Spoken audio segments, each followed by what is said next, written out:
Jérôme Pivot, vous travaillez au CNES, Centre national d'études spatiales. Je sais que vous rêvez de devenir astronaute. Oui, et je pense que bon nombre de ceux qui travaillent ici caressent ce même projet. Vous ne pensez pas que la réduction d'émissions de CO2 à laquelle on est contraint puisse entraver les prochaines missions ou en réduire le nombre? Voyager dans l'espace est synonyme de progrès, de recherche et de découverte. Pensez à la météo sans les satellites. C'est vrai, mais je pense qu'on ne peut pas ignorer la pollution due au combustible requis par les fusées et la station spatiale. Lorsque nous parlons de consommation et de production responsable, la Station spatiale internationale peut être considérée comme un bon exemple. Vraiment? Oui, dès sa conception, toute l'énergie de la station a été fournie par le Soleil. L'eau y est recyclée à près de 95%. J'en suis ravie. Qu'est-ce qui vous attire dans l'idée de voyager dans l'espace?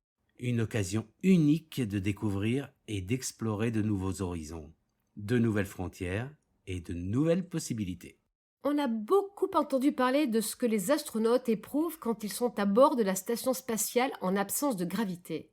D'après vous, qu'est-ce qu'ils ressentent lors de leur retour sur Terre? L'un d'entre eux a fait un récit détaillé à cet égard. Tout d'abord, un grand soulagement.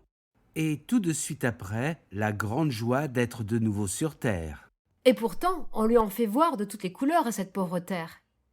La première fois, seriez-vous sûr de ne pas avoir de frissons dans le dos au décollage? C'est une situation que les aspirants astronautes simulent maintes fois, et je suis persuadé que l'enthousiasme vainc la peur. Qu'est-ce qui est tout particulièrement requis pour avoir des chances d'explorer l'espace? L'omniprésence de matériel numérique suppose que l'on soit particulièrement familiarisé avec la pratique informatique. Ah, je ne crois pas que vous ayez des problèmes de ce point de vue-là. Être polyglotte est un atout supplémentaire, de même qu'avoir une condition physique irréprochable pour pouvoir supporter le stress auquel nos organismes sont contraints. Vous ne craignez pas la concurrence des pilotes de ligne et surtout celle des pilotes d'essai? J'ai déjà presque les 1000 heures de vol qui sont exigées.